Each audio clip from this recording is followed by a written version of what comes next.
圣洁的，是配得我们的敬拜，一切荣耀都归给他。祝大家敬拜快乐，愿上帝赐福你们。Shalom jemaat terkasih yang berada di rumah maupun yang berada di tempat ini. Puji syukur kalau kita masih diberi kesempatan hari ini untuk beribadah datang kepada Tuhan. Hari ini adalah hari yang spesial, kita ada 2 event. Tepatnya hari ini kita merayakan Hari Kasih Sayang atau Valentine's Day. Dan juga yang kedua kita masih dalam suasana Imlek. Karena itu izinkan saya untuk mengucapkan Sinien Kwaile, Selamat Tahun Baru Imlek, Kyonghee Pak Choi. Oke. Dan tentunya kita sangat bersuka cita ya dalam perayaan ini, walaupun mungkin di antara kita tidak bisa berkumpul dengan keluarga besar, tapi tetap sukacita itu ada. Dan bila hari ini kita juga boleh datang dengan sukacita yang penuh ke dalam rumah Tuhan. Mari saya mengundang semua jemaat untuk bangkit berdiri. Kita masuk ke dalam ibadah. Kita persiapkan hati dan kita datang dengan hormat karena Tuhan berada di bait suci-Nya.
Ayat panggilan ibadah hari ini diambil dari Mazmur 34 ayat kedua dan keempat.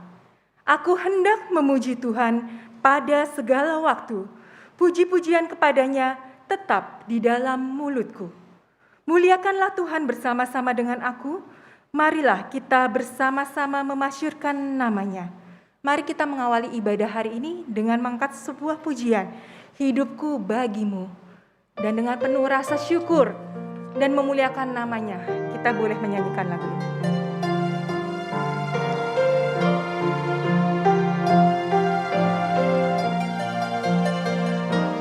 Jiwaku muliakan-Mu, hatiku gembirakan-Mu. Dia buatku senang, Dia buatku kuat, tempat perlindungan yang teguh. Jiwaku muliakan-Mu, jiwaku muliakan-Mu, hatiku gembirakan-Mu. Dia buatku senang, Dia buatku kuat, tempat perlindungan yang teguh. Allahku, ku rindu padamu. Tuhanku, ku serahkan diri. Ku sembah-Mu, ku cinta-Mu. Tuhan, hidupku bagi-Mu.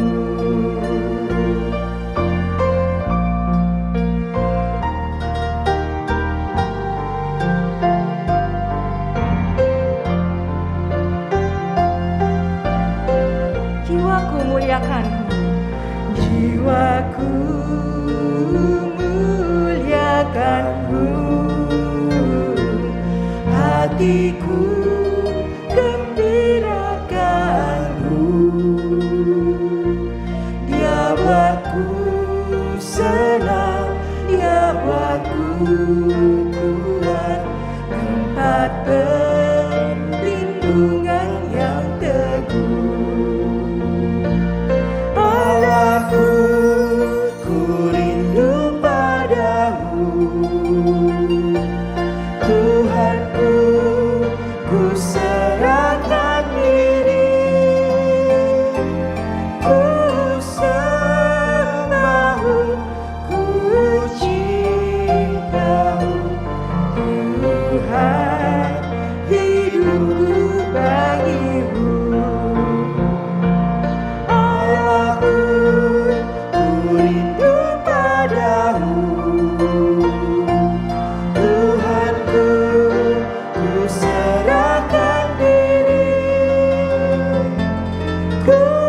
Jemaat dipersilakan duduk.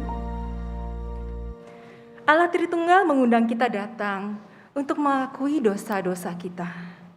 Dengarkanlah firman Tuhan yang terambil dari Mazmur 79 ayat 9. Tolonglah kami, ya Allah penyelamat kami.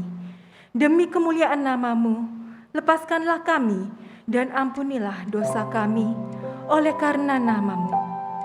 Mari dengan kerendahan hati kita datang kepada Tuhan, memohon belas kasihan Tuhan. Ya Tuhan, kini ku datang, basuhkanlah dosaku di dalam darah-Mu.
Jemaat untuk bangkit berdiri.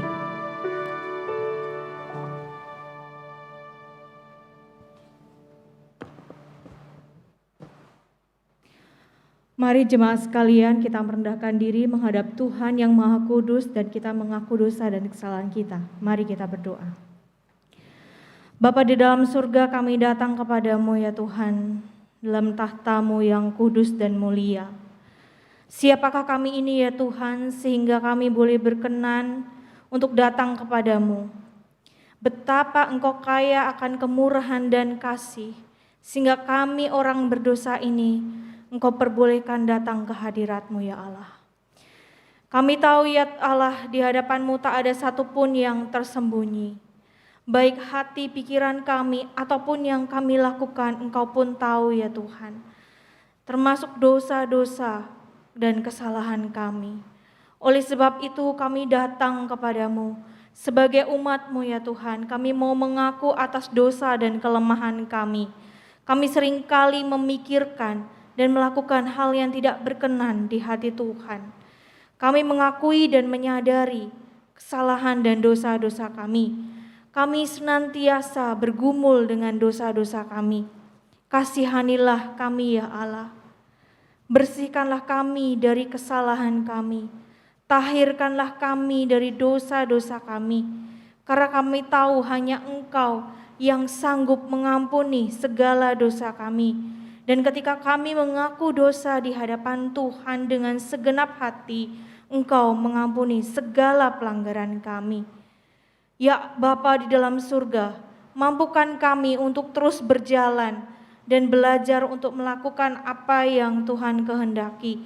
Berilah kami kekuatan dan anugerah-Mu untuk menjalankan apa yang Engkau perintahkan. Dan kami bersyukur untuk anugerah pengampunan-Mu. Di dalam nama Tuhan Yesus Kristus, Sang Juru Selamat dan perantara kami berdoa. Amin. Jemaat sekalian dipersilakan duduk. Mari kita menerima janji pengampunan dosa yang diambil dari Yesaya 1 ayat 18. Dikatakan demikian. Marilah, baiklah kita berperkara. Firman Tuhan, sekalipun dosamu merah seperti kirmisi, akan menjadi putih seperti salju. Sekalipun berwarna merah seperti kain kesumba, akan menjadi putih seperti bulu domba.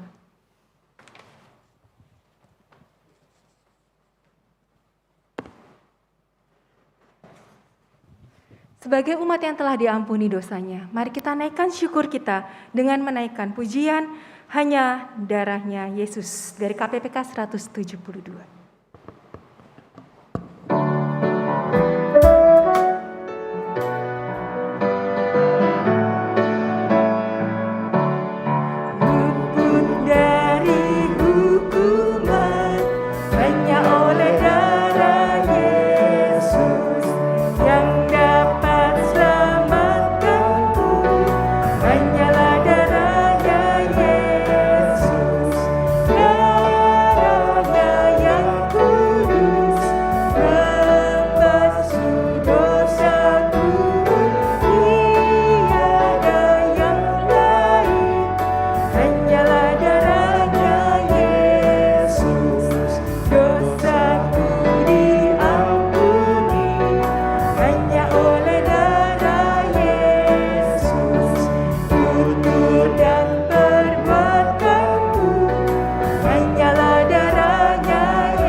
Jemaat untuk bangkit berdiri.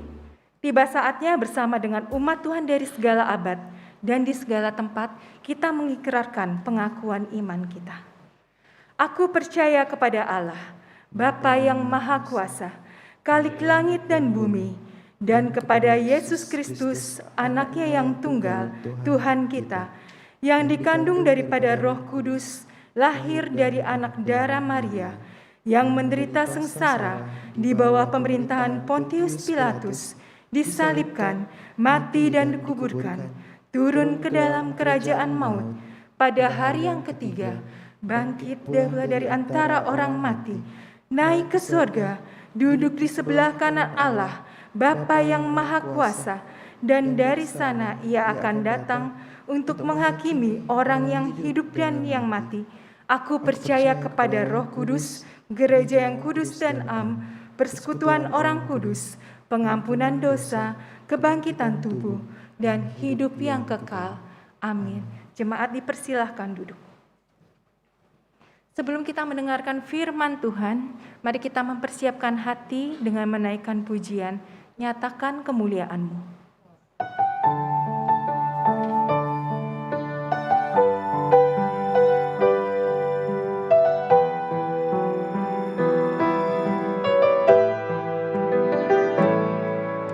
Tanda-tanda telah nyata, hujan akhir telah tiba.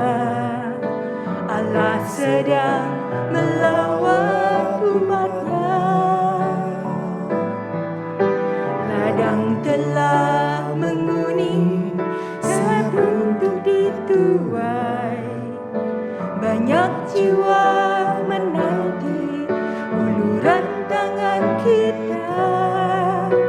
Tuailah, tuailah sekarang. Tanda-tanda telah nyata, tanda-tanda telah nyata, hujan akhir telah tiba. Allah sedang melawat umat-Nya. Ladang telah menguning,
Allah sedang melawat umatnya. Ladang telah menguning, siap untuk dituai. Banyak jiwa menanti uluran tangan kita. Tuailah sekarang, nyatakan kemuliaan-Nya yang hanya pada segala bangsa, dan kuasa-Nya dinyatakan melimpah. Bangkitlah gereja Tuhan, pandang sekelilingmu. Generasi ini selamatkan ya Tuhan, ini doaku. Nyatakan kemuliaan-Nya, nyatakan kemuliaan-Nya pada segala bangsa, dan kuasa-Nya dinyatakan melimpah. Bangkitlah gereja Tuhan, pandang sekelilingmu. Generasi ini selamatkan ya Tuhan, ini doaku. Generasi ini selamatkan ya Tuhan, ini doaku.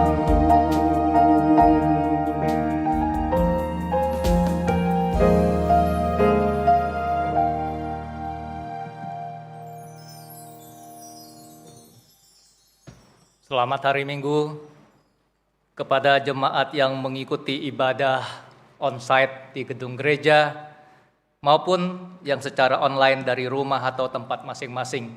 Masih dalam suasana Tahun Baru Imlek, izinkan saya juga mengucapkan Happy Chinese New Year tahun 2021. Hari ini kita akan melanjutkan seri eksposisi dari surat 2 Petrus. Dan kita sampai pada 2 Petrus pasal 2 ayatnya yang ke-4 sampai 16, tema yang diberikan kepada saya, penghakiman ilahi. Jemaat sekalian, kalau kita membaca surat 2 Petrus pasal 2, maka kita akan mendapatkan susunan dari 2 Petrus pasal 2 itu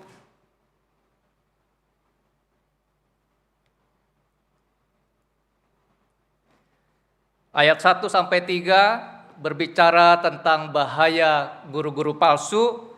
Ayat 4 sampai 9 Petrus di situ membicarakan tentang hukuman yang pasti bagi guru-guru palsu. Dan ayat 10 sampai 22 Petrus memberikan sebuah penjabaran atau deskripsi tentang guru-guru palsu. Pembagian dalam khotbah di gereja kita berdasarkan Alenia, terjemahan Lembaga Alkitab Indonesia. Mari kita bersama-sama membaca Alkitab dan setelah itu kita akan berdoa. 2 Petrus pasalnya yang kedua ayat 4 sampai 16.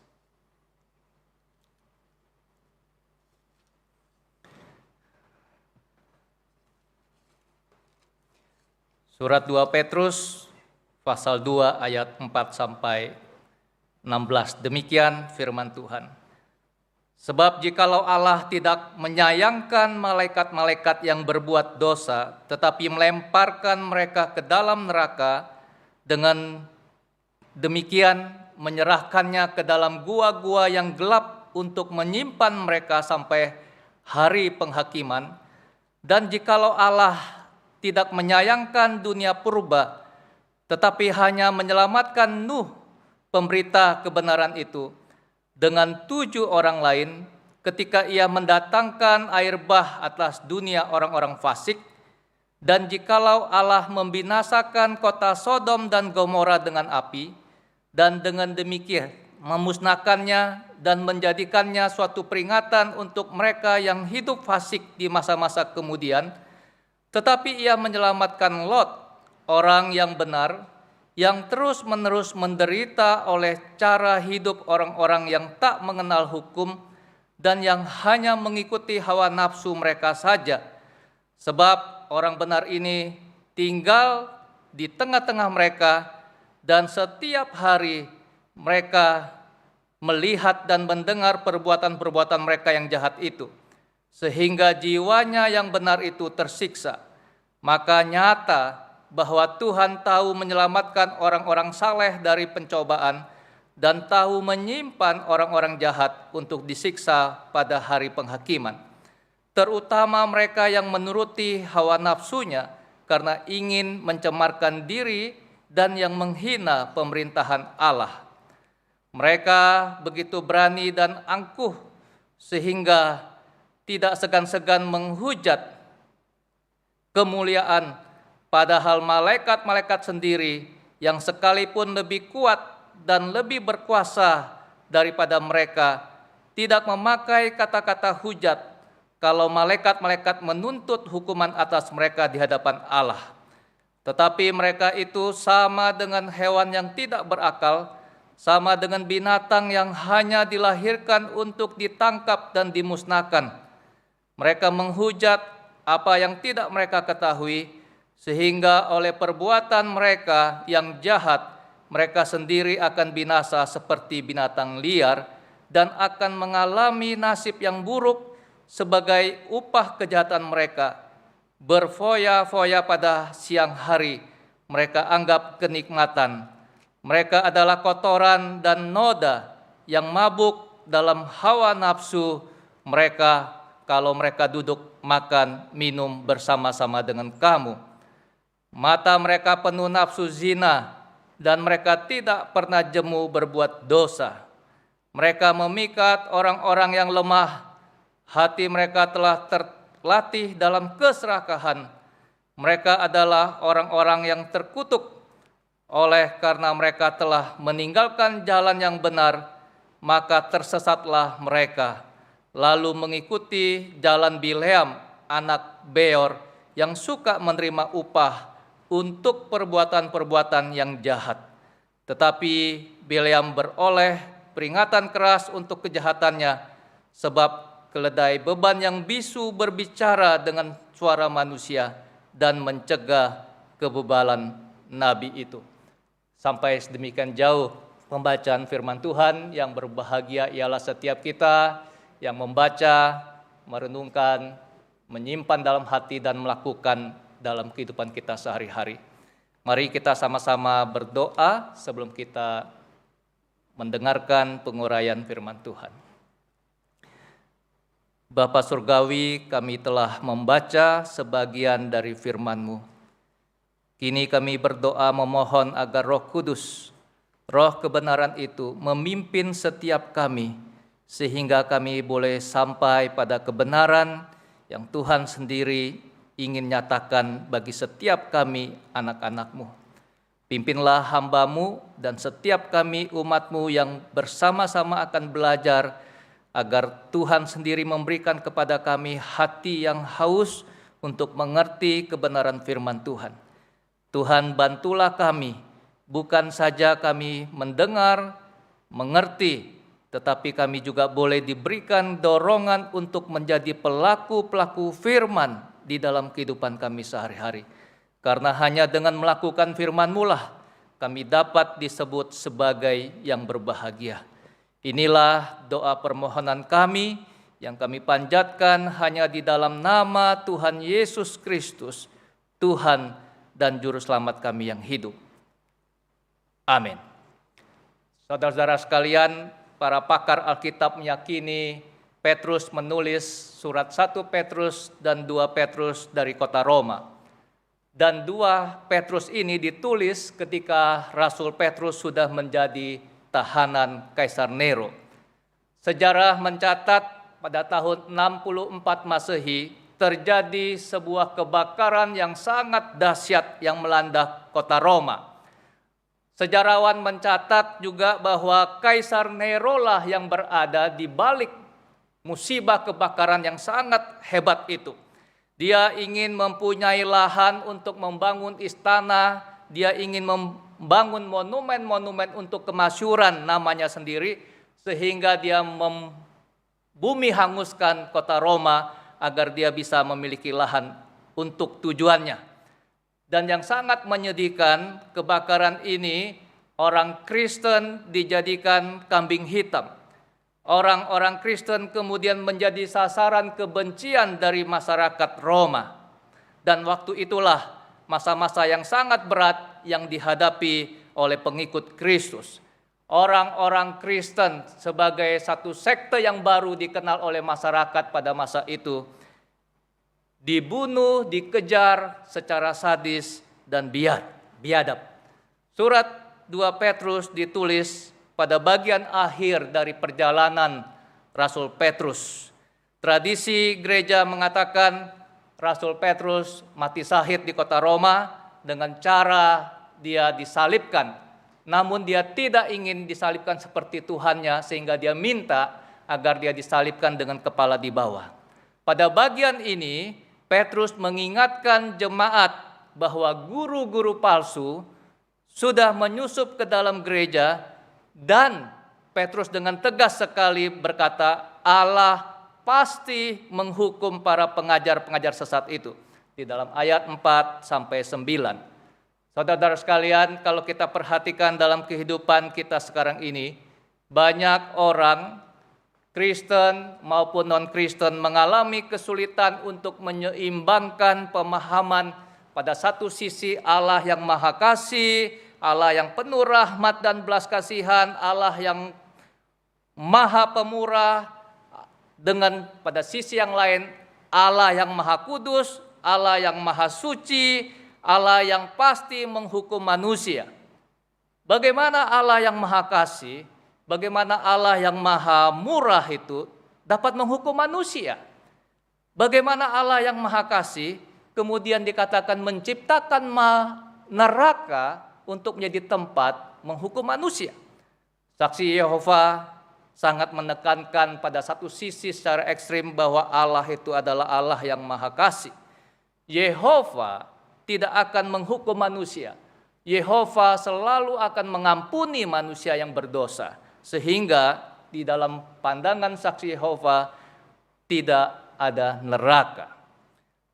Tetapi jikalau kita membaca Alkitab dengan teliti, mulai dari kitab Kejadian sampai kitab Wahyu, maka jelas sekali banyak ayat-ayat yang membicarakan tentang Allah sebagai Allah yang Maha Kudus. Allah yang Maha Suci itu adalah Allah yang juga menghukum manusia yang berdosa. Sebagai catatan yang mudah kita ingat adalah bagaimana Allah membiarkan orang-orang Mesir mengalami tulah demi tulah, ya, ketika Tuhan ingin membebaskan umat Israel keluar dari Mesir. Di dalam ayat-ayat di dalam Alkitab, kita juga bisa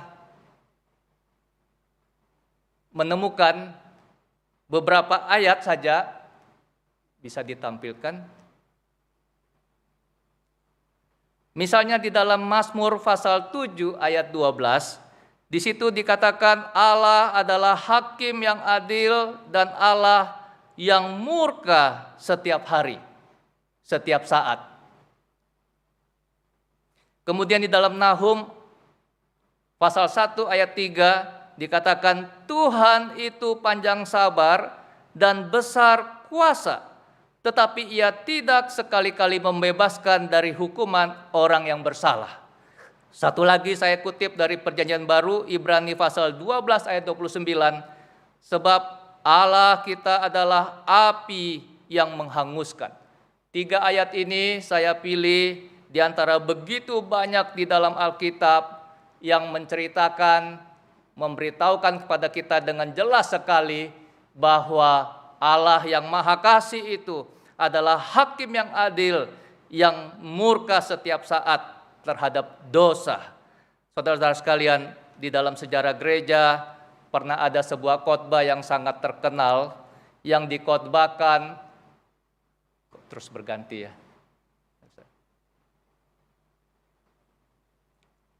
Yang dikhotbahkan oleh seorang pengkhotbah, seorang pendeta bernama Jonathan Edward. Khotbah ini berjudul Orang-orang berdosa di tangan Allah yang murka. Saudara-saudara sekalian, sejarawan gereja mengatakan ini adalah salah satu khotbah yang melahirkan sebuah kebangunan rohani yang besar. Kesaksian mengatakan sebelum khotbah itu berakhir, sebelum Jonathan Edward mengakhiri khotbahnya, orang-orang yang hadir menangisi keadaan mereka dan bertobat.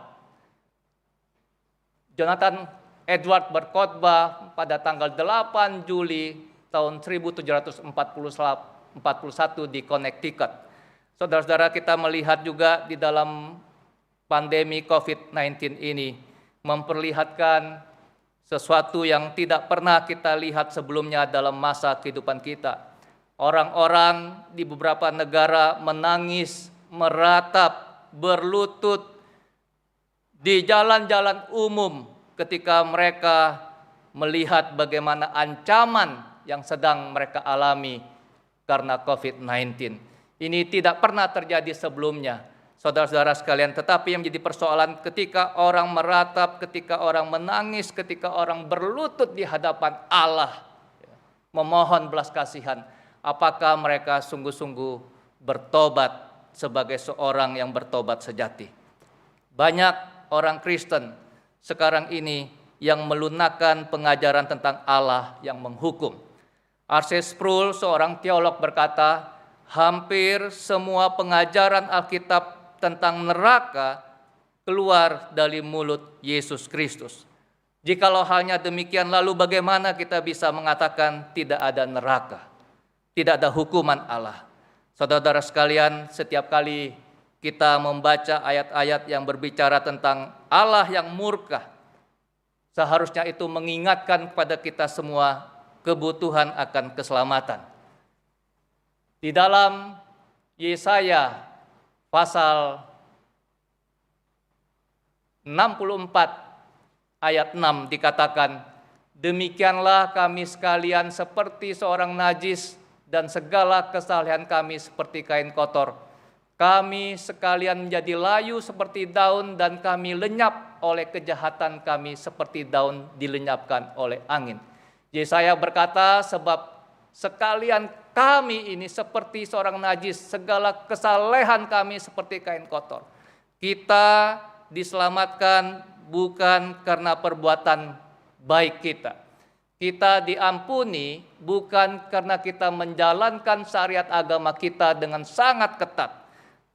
Yesaya dengan jelas berkata, segala kesalehan kita, apa yang kita anggap sebagai sebuah kesalehan, apa yang manusia anggap sebagai sebuah kebaikan di hadapan Allah, Yesaya berkata semua itu hanya seperti kain kotor. Tetapi puji Tuhan untuk pengampunan, pendamaian oleh darah Kristus. Kita dibenarkan oleh darah Kristus. Darah Kristus itulah yang meredakan murka Allah. Dahulu kita adalah seteru Allah. Dan karena dosa-dosa kita berada di bawah murka Allah. Tetapi sekarang oleh darah Kristus kita dibenarkan. Oleh darah Kristus kita diperdamaikan. Kita menjadi anak-anak Allah. Sebagai orang-orang yang telah diselamatkan, apa yang harus kita lakukan sebagai respon? Ibrani pasal 12 ayat 28 berkata, jadi karena kita menerima kerajaan yang tidak tergoncangkan, marilah kita mengucap syukur dan beribadah kepada Allah menurut cara yang berkenan kepadanya. Saudara perhatikan, dengan hormat dan takut. Kita akan kembali kepada apa yang dikatakan Rasul Petrus di dalam 2 Petrus pasal 2 ini. Yang pertama, Rasul Petrus itu mencontohkan bagaimana Allah menghukum para malaikat yang berbuat dosa. Yang kedua, Rasul Petrus memberikan contoh bagaimana Allah menghukum dunia purba pada masa Nuh.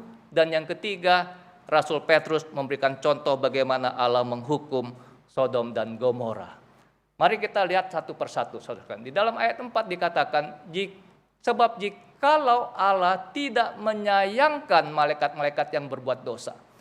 Saya pakai tinta kuning untuk menjadi perhatian kita bersama. Ada istilah tidak menyayangkan. Jadi kita bisa mendapatkan satu kesan bahwa malaikat adalah makhluk rohani yang diciptakan sedemikian rupa. Ya. Alkitab mencatat malaikat itu melampaui manusia. Ya. Dia sebagai makhluk rohani yang lebih tinggi, lebih berkuasa dari manusia. Dan kemudian Petrus berkata, jikalau Allah tidak menyayangkan malaikat-malaikat yang dia ciptakan sendiri sedemikian rupa, maksud Petrus adalah apalagi manusia yang berbuat dosa. Tetapi melemparkan mereka ke dalam neraka. Kata neraka di situ Tartarus, itu kata yang hanya muncul satu kali di seluruh Alkitab kita. Kata Tartarus, kalau kita membaca dari bagian-bagian lain, membandingkan, maka bisa kita pahami sebagai satu tempat yang sementara. Karena dari 2 Petrus pasal 2 ayat 4 dikatakan demikian. Dan dengan demikian menyerahkannya ke dalam gua-gua yang gelap, tinta kuning, untuk menyimpan mereka sampai hari penghakiman. Jadi kita bisa menyimpulkan Tartarus bukanlah tempat penghukuman yang final, tetapi hanya sementara. Di dalam Yudas pasal 6 dikatakan sekali lagi, dan bahwa ia menahan, jadi ditahan ya, malaikat-malaikat itu dengan belenggu abadi di dalam dunia kekelaman sampai penghakiman pada hari yang besar. Saudara sekalian, jadi kata neraka di situ kita bisa simpulkan dari beberapa bagian Alkitab yang lain bukanlah tempat penghakiman yang terakhir. Nah, kita bisa melihat lagi apa dosa para malaikat ini. Yudas pasal 6 memberitahukan pada kita bahwa ia menahan malaikat-malaikat yang tidak taat pada batas-batas kekuasaan mereka, tetapi yang meninggalkan tempat kediaman mereka. Para penafsir memberikan tafsiran dari ayat ini bahwa malaikat-malaikat itu ingin dan tidak puas dengan apa yang Allah berikan. Mereka ingin lebih daripada apa yang Tuhan telah tetapkan untuk mereka. Sama seperti dosa pertama Adam dan Hawa, mereka tidak puas, mereka ingin sama seperti Allah. Itulah dosa daripada para malaikat. Nah, kita melihat sekarang saudara sekalian di dalam ayat 4 ya. Sebab jikalau Allah tidak menyayangkan malaikat-malaikat. Lalu di dalam ayat 11 dikatakan dengan jelas, padahal malaikat-malaikat sendiri yang sekalipun lebih kuat dan lebih berkuasa daripada mereka, yaitu manusia. Jadi sekali lagi Petrus ingin menjelaskan kepada para pembacanya, jikalau Allah yang telah menciptakan malaikat sedemikian rupa lebih tinggi daripada manusia, malaikat sebagai makhluk rohani yang diciptakan lebih berkuasa daripada manusia, tidak Allah sayangkan, Allah hukum, apalagi manusia. Itu poin yang ingin disampaikan Rasul Petrus. Yang kedua, kita ingin melihat contoh yang diberikan oleh Rasul Petrus yang sama-sama kita ketahui sejak kita sekolah minggu. Dikatakan di dalam Kejadian pasal 6 ayat 9 dan seterusnya. Ayat 11 ya. Adapun bumi itu telah rusak di hadapan Allah dan penuh dengan kekerasan. Allah menilik bumi itu dan sungguhlah rusak benar. Sebab semua manusia menjalankan hidup yang rusak di bumi. Berfirmanlah Allah kepada Nuh, aku telah memutuskan untuk mengakhiri hidup segala makhluk. Sebab bumi telah penuh dengan kekerasan oleh mereka. Jadi aku akan memusnahkan mereka bersama-sama dengan bumi. Saudara-saudara sekalian, ayat-ayat ini mengajarkan kepada kita bagaimana panjangnya sabar Tuhan Allah kita. Jikalau Allah belum bertindak, jikalau Allah belum menghukum kita, kita tidak boleh berpikir bahwa Allah mengabaikan dosa. Tetapi ayat Alkitab memperlihatkan Allah sabar, Allah menanti sampai pada tahap tidak dapat lagi ditoleransi. Di dalam perjanjian lama tidak ada predikat yang diberikan pada Nuh sebagai pemberita kebenaran. Tetapi Rasul Petrus di sini memberikan predikat kepada Nuh sebagai pemberita kebenaran, dan itu rasanya cocok sekali. Sejak Allah memerintahkan Nuh untuk membangun sebuah batra, John Calvin mengatakan Nuh membangun batra itu sepanjang selama 120 tahun. Saya yakin dan percaya tanpa Nuh memberikan kesaksian secara verbal, orang-orang yang melihat bagaimana Nuh di sebuah pegunungan itu membangun bahtera, tentu mereka akan menghina Nuh. Mereka akan melihat bagaimana Nuh sebagai seorang yang tidak waras. Ya. Bagaimana mungkin membangun sebuah bahtera di tempat yang sangat tinggi itu. Dari situlah saudara sekalian secara tidak langsung, baik lisan maupun tanpa kata-kata, Nuh telah menjadi pemberita kebenaran selama 120 tahun. Lalu apa hasilnya? Alkitab mencatat selain diri Nuh hanya 7 orang yang lain, yaitu istri Nuh, 3 anak Nuh, dan 3 menantu Nuh. Saudara-saudara, apa yang kita bisa tarik sebagai kesimpulan di sini? Seringkali pelayanan kita itu sangat didorong oleh kuantitas.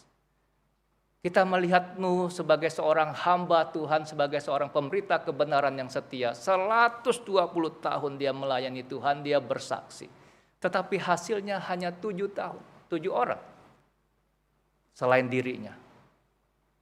Sebagai kesimpulan kita bisa mengatakan di sini, jikalau kita berbicara tentang hukuman Allah, bahwa Allah tidak segan-segan menghukum orang berdosa, sekalipun yang diselamatkan hanya 8 orang.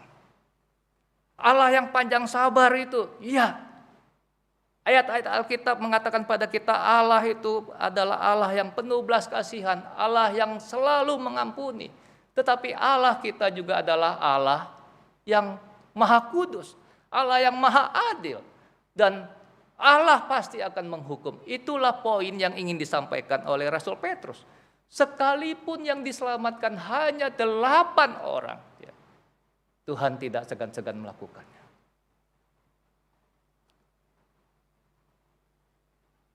Yang terakhir dari contoh Rasul Petrus memberikan contoh tentang Sodom dan Gomora.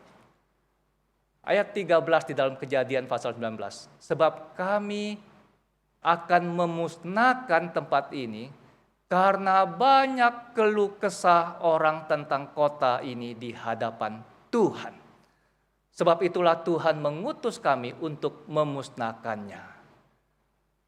Ayat 23. Matahari telah terbit menyinari bumi ketika Lot tiba di Zoar. Kemudian Tuhan menurunkan hujan belerang dan api atas Sodom dan Gomora. Berasal dari Tuhan, dari langit, dan ditunggang balikannya lah kota-kota itu, dan lembah Yordan, dan semua penduduk kota-kota, serta tumbuh-tumbuhan di tanah. Saudara, ingat kisah Sodom dan Gomora. Bagaimana Lot dan keluarganya berlambat-lambat. Bagaimana menantu Lot mentertawakan ketika Lot memberitahu bahwa Tuhan akan membumi hanguskan Sodom dan Gomora. Bagaimana sampai Lot ditarik sedemikian rupa ya, untuk keluar dari Sodom dan Gomora. Saudara perhatikan, meskipun hanya sedikit orang yang diselamatkan, Tuhan ketika telah melihat, telah mendengar bagaimana keluh kesah ya, orang yang sampai pada Tuhan itu, sampai pada tahap batas akhir daripada kesabarannya. Kita melihat ketika Tuhan menghukum zaman purba pada masa Nuh dengan air, Tuhan kemudian menghukum Sodom dan Gomora dengan api. Ya, Tuhan bisa memakai berbagai cara, melalui sakit penyakit, melalui musibah dan lain sebagainya juga untuk menghukum. Saya tidak mengatakan apakah COVID-19 dari Tuhan. Tetapi saya berani mengatakan jikalau kita sekarang sedang mengalami COVID-19, itu pasti dalam kontrol Tuhan dan izin Tuhan. Saya yakin dengan apa yang saya bisa katakan seperti itu. Semua dalam kontrol Tuhan, semua dalam izin Tuhan. Nah, saudara sekalian,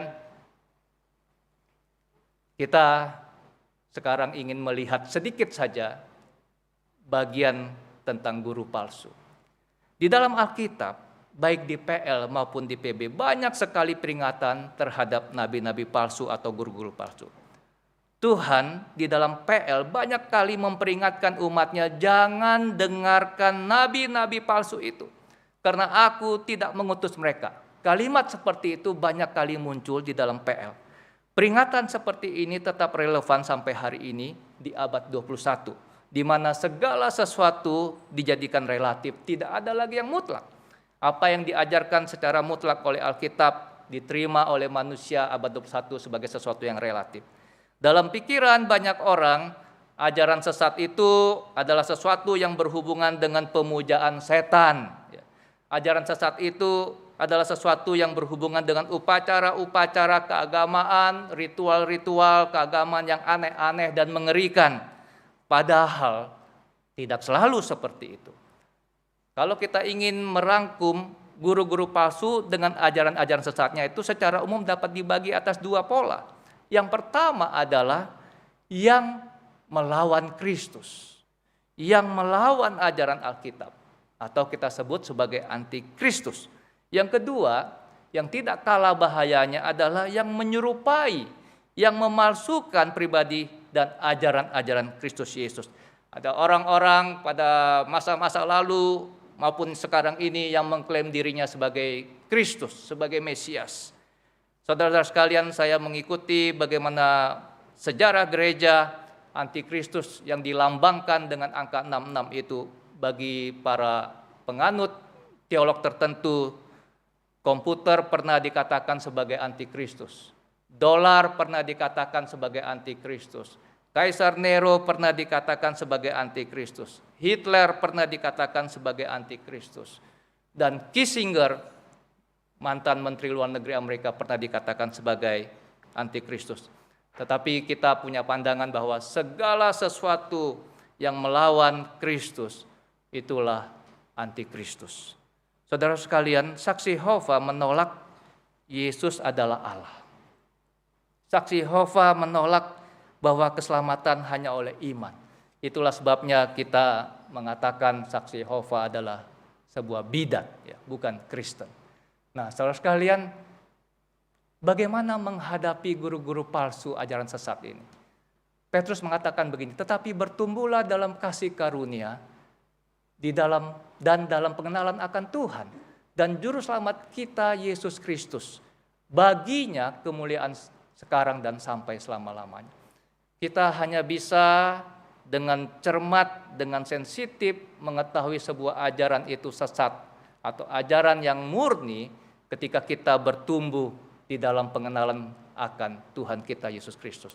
Kita hanya bisa mengetahui apakah lembaran uang ini palsu atau asli hanya ketika kita mengetahui dengan persis bagaimana kriteria, bagaimana ciri-ciri uang yang asli. Demikian pula kita hanya bisa mengetahui apakah sebuah ajaran itu sesat ketika kita mengetahui mana ajaran yang sehat, yang sejati. Saudara sekalian, saya ingin bicara sedikit mengenai sio. Ya. Dalam konteks kita Imlek ini, seringkali banyak orang-orang ingin mengetahui nasibnya. Bagaimana peruntungan kita di tahun kerbau logam ini? Ya. Orang-orang mulai membaca ramalan, orang-orang mulai pergi ke tempat orang-orang pintar. Saudara-saudara, sebagai orang Kristen mesti mengerti dari perjanjian lama sampai perjanjian baru, Tuhan membenci praktek-praktek perdukunan seperti ini. Orang Kristen harus mengandalkan Tuhan saja, orang Kristen harus mengarahkan hidupnya, masa depannya hanya kepada Tuhan saja.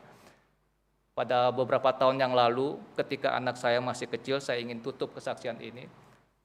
Kami tinggal di Gading Serpong, setiap bulan menerima majalah dari Gading Serpong yang isinya itu iklan-iklan, ya, properti, tempat jualan makanan ini dan itu. Jadi anak saya waktu itu mungkin baru kelas 1 atau kelas 2, saya lupa, sudah lama sekali.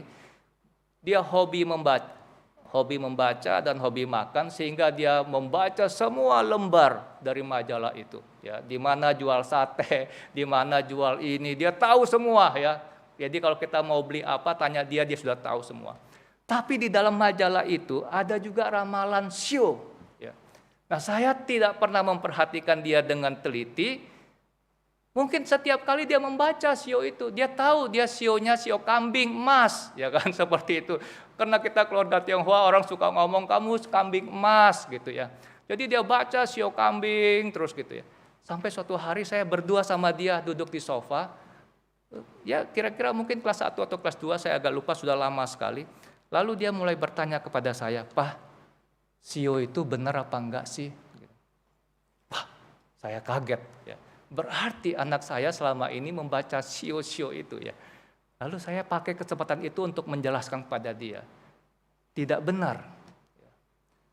Masa orang yang rajin dengan orang yang malas, karena sionya sama, lalu nasibnya sama? Saya katakan lagi, masa orang yang jujur dengan orang yang suka menipu, karena sionya sama, nasibnya sama? Saya katakan pada anak saya, nasib kita ditentukan oleh Tuhan kita. Nasib kita ditentukan oleh karakter kita. Orang rajin, nasibnya beda dengan orang malas. Orang yang jujur, nasibnya pasti beda dengan orang yang suka menipu. Lalu saya bilang kepada anak saya, lain kali nggak boleh baca-baca lagi ya. Kamu harus mengandalkan Tuhan dan hidupmu tidak boleh terpengaruh oleh ramalan-ramalan seperti ini. Kesaksian kedua sebagai terakhir. Pada waktu anak saya yang besar, seorang putri, remaja, sekarang dia sudah dewasa ya, sudah selesai kuliah, sudah kerja. Dia menghadiri sebuah persekutuan remaja di gereja itu yang pada hari itu mengundang seorang pemimpin redaksi majalah-majalah remaja. Jadi pemimpin redaksi ini seorang Kristen. Kemudian ada tanya jawab. Seorang remaja putri di situ bertanya tentang ramalan zodiak ya, Leo, Sagittarius dan lain sebagainya.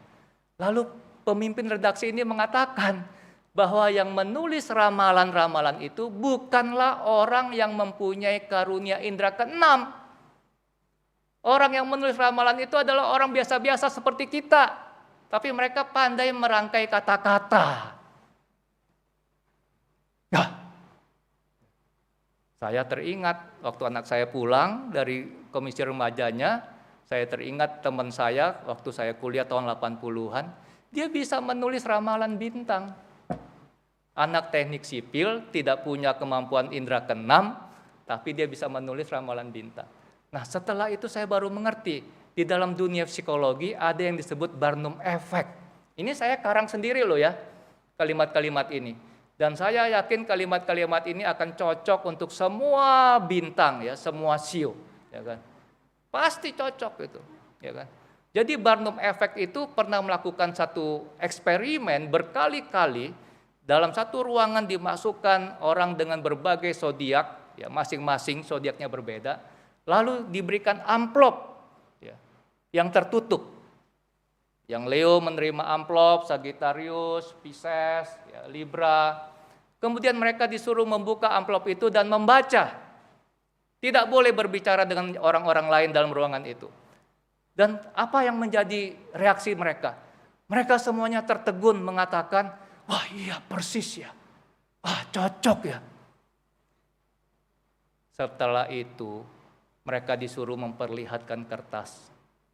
Ternyata kertasnya persis sama, titik komanya tidak ada beda. Semua kalimatnya persis sama. Ini yang dibilang Barnum Effect. Tetapi saya juga ingin mengatakan bahwa iblis juga masih diberikan sisa-sisa kekuasaannya. Mereka bisa menyembuhkan orang. Mereka bisa memberikan kekayaan kepada kita. Mereka bisa meramal nasib kita. Tetapi sebagai anak-anak Tuhan kita mengerti, iblis tidak pernah memberi dengan gratis.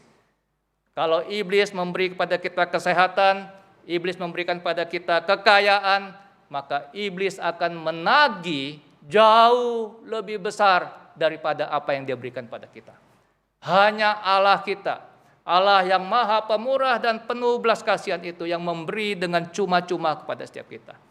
Ketika kita memasuki tahun baru Imlek ini, saya berharap semua jemaat kita masing-masing mengarahkan hidupnya, mengarahkan segala perhatian dan hatinya hanya kepada Tuhan kita yang telah menebus kita, yang telah mengampuni kita. Dialah Allah yang penuh belas kasihan, dialah Allah yang selalu akan menyertai menopang kehidupan kita. Mari kita berdoa bersama-sama.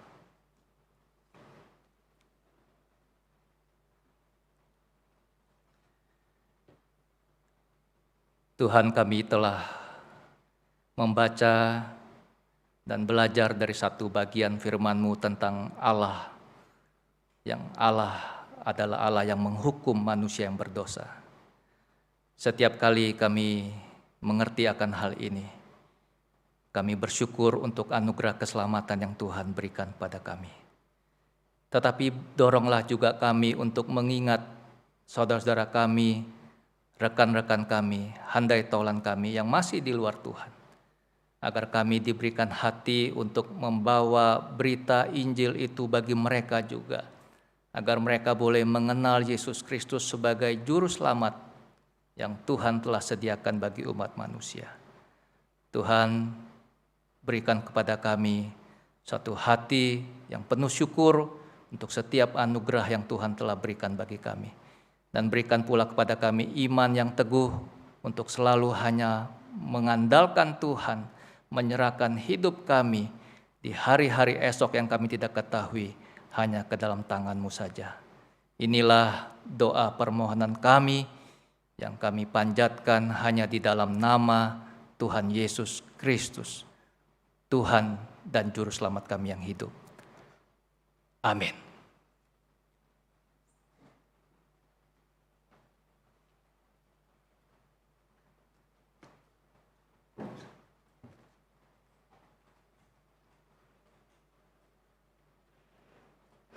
Hari ini kita diberi kesempatan untuk mempersembahkan persembahan kita bagi Tuhan. Persembahan dapat diberikan dengan cara men-scan barcode yang sudah dibagikan kepada jemaat sekalian. Ini bisa dilakukan baik sebelum ibadah dimulai maupun sepanjang ibadah.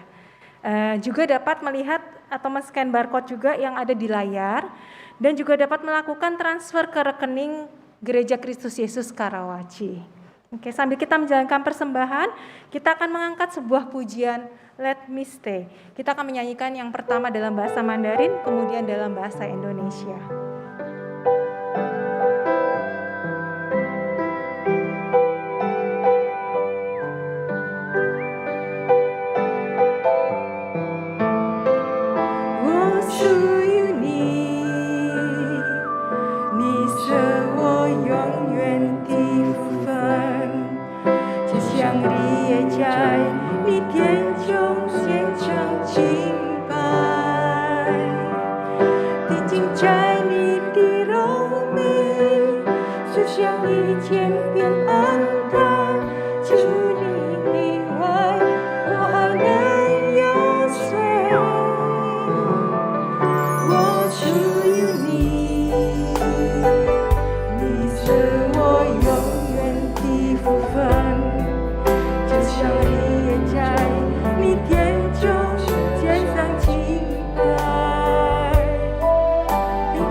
berdoa. Ya Tuhan yang bertata di dalam kerajaan surga, terima kasih untuk kasih-Mu yang tiada berkesudahan, untuk berkat-berkat-Mu dan penyertaan-Mu bagi kami dari hari lepas hari. Hari ini kami ingin membawa persembahan kami ya Tuhan bagi Engkau yang asalnya daripada-Mu juga. Kiranya Engkau boleh memakai Tuhan persembahan ini untuk memperluas daripada pekerjaan-Mu Tuhan di dunia ini. Tuhan juga biarlah kami juga boleh mempersembahkan tubuh kami sebagai persembahan yang hidup dan berkenan kepadamu. Dan kami boleh hidup seturut akan firman-Mu. Hanya di dalam nama Tuhan Yesus Kristus kami berdoa dan mengucap syukur. Amin. Selanjutnya adalah berita pengembalaan.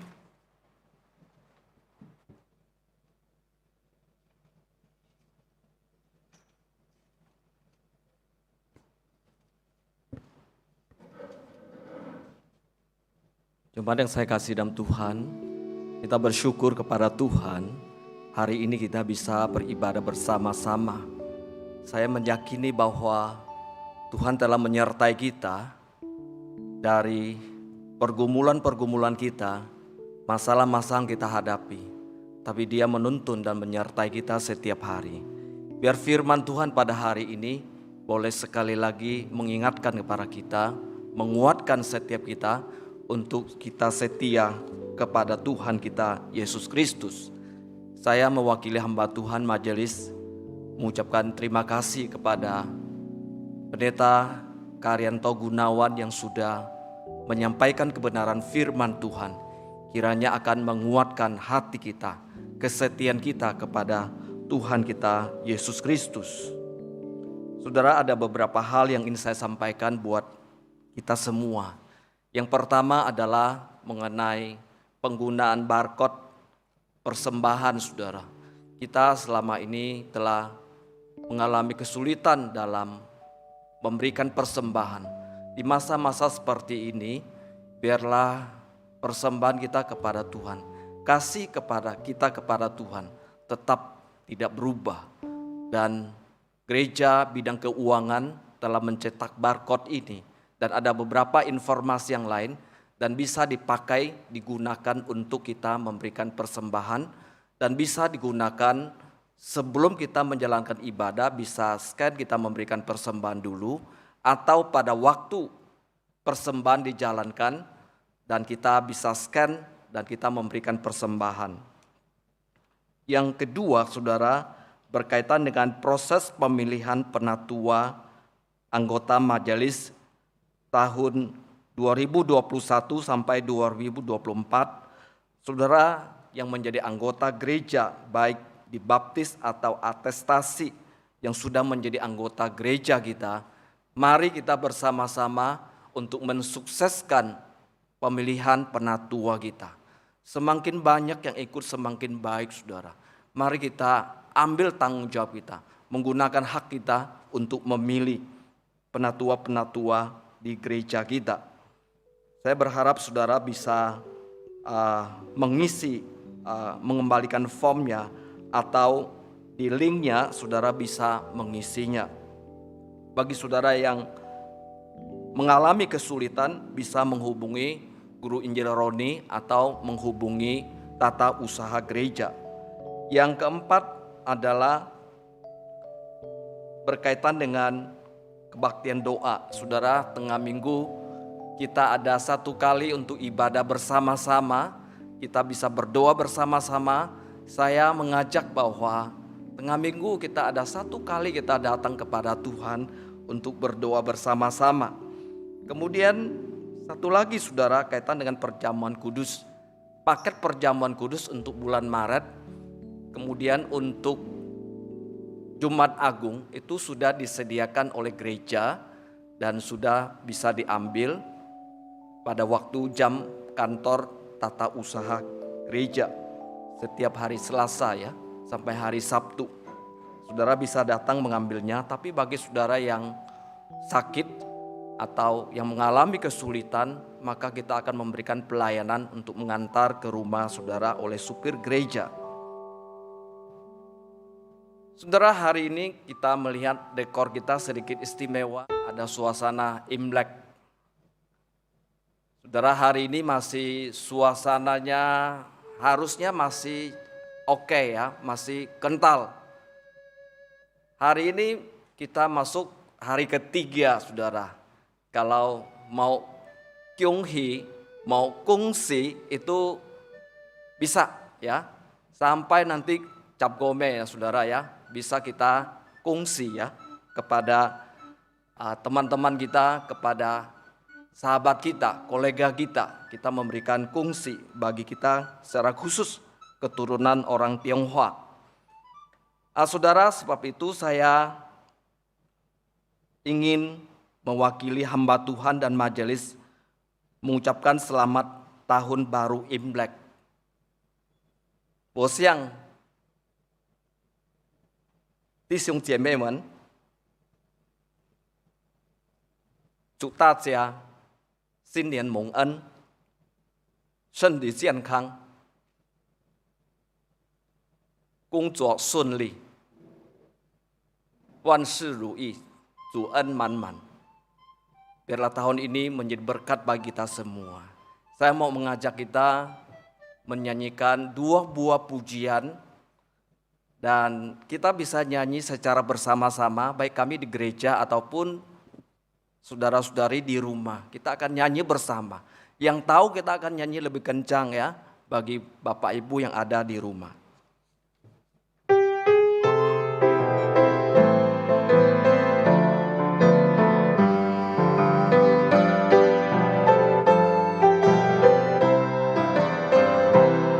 新年祝新年，新年来祝恩典，愿大家多快乐过新年。和新年祝新年，新年来祝恩典，同欢欣同颂扬祝恩典，多少往事主都亲手带领，期望从今是风格宁静。和新年祝新年，新年来祝恩典，愿大家心靠主蒙恩典。Sekali lagi， 和新年祝新年，新年来祝恩典，愿大家多快乐过新年。和新年祝新年，新年来祝恩典，同欢欣同颂扬祝恩典，多少往事主都亲手带领，希望从今是风和宁静。和新年祝新年，新年来祝恩典，愿大家心靠主蒙恩典。恭喜恭喜恭喜新年，新年蒙恩。从岁首到年终，耶和华的慈爱常与我们同在，应当高声说恭喜恭喜，恭喜恭喜恭喜你呀，恭喜恭喜恭喜你。经过多少困难，经过多少磨练，主都带领过去，春来献主恩典。恭喜恭喜恭喜你呀，恭喜恭喜恭喜你。愿基督的恩惠，愿上帝的慈爱，愿圣灵的感动，常与你们同在。恭喜恭喜恭喜恭喜你呀，恭喜恭喜恭喜你，恭喜恭喜恭喜你呀，恭喜恭喜恭喜你。让今年我们每个人看到上帝的恩典，祝我们到满满。从岁首到年终，上帝与我们同在。请大家站起来，mengundang kita berdiri。回到你身为基督门徒的生活中，遵从主道，为主做见证，兼顾软弱的，帮助缺乏的，全心全力爱主，侍奉主。Kembalilah ke dalam kehidupan sebagai seorang murid Kristus. Taatilah firman dan bersaksilah bagi Tuhan. Kuatkanlah yang lemah dan bantulah yang kekurangan. Kasihlah dan layani Tuhan dengan segenap hatimu. Doksologi. Puji Allah Bapa Putra,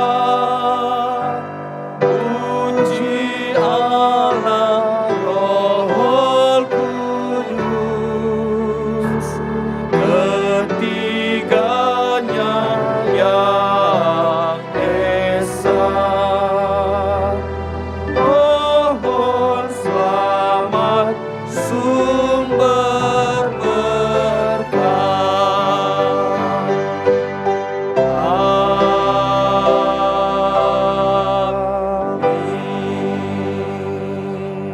Mari jemaat yang saya kasih dalam Tuhan, arahkan hatimu dan terimalah berkat Tuhan. Tuhan memberkati engkau dan melindungi engkau. Tuhan menyinari engkau dengan wajah-Nya dan memberi engkau kasih karunia.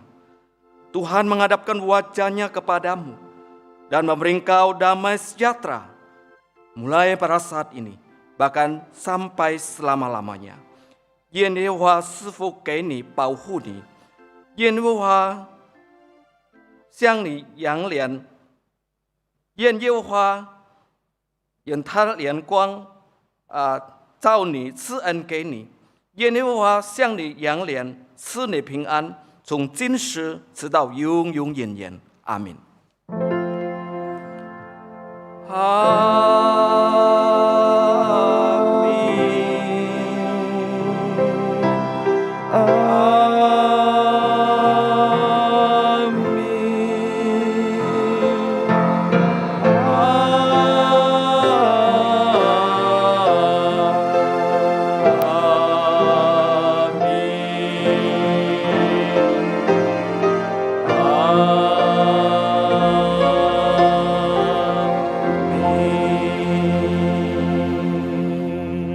Silakan duduk kembali saat teduh. Kebaktian kita sampai di sini. Selamat hari Minggu. Tuhan Yesus memberkati. Amin.